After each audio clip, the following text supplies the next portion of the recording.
паруса, и глаза глядят с бесприютной тоской в багровеющие небеса.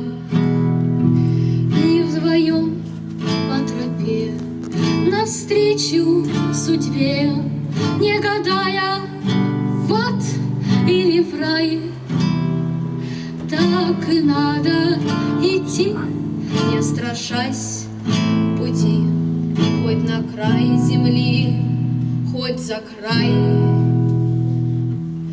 Так вперед за цыганской звездой, ночевой на свидание с зарей на восток, где тиха и нежна розовеет волна, на рассветный ползает песок.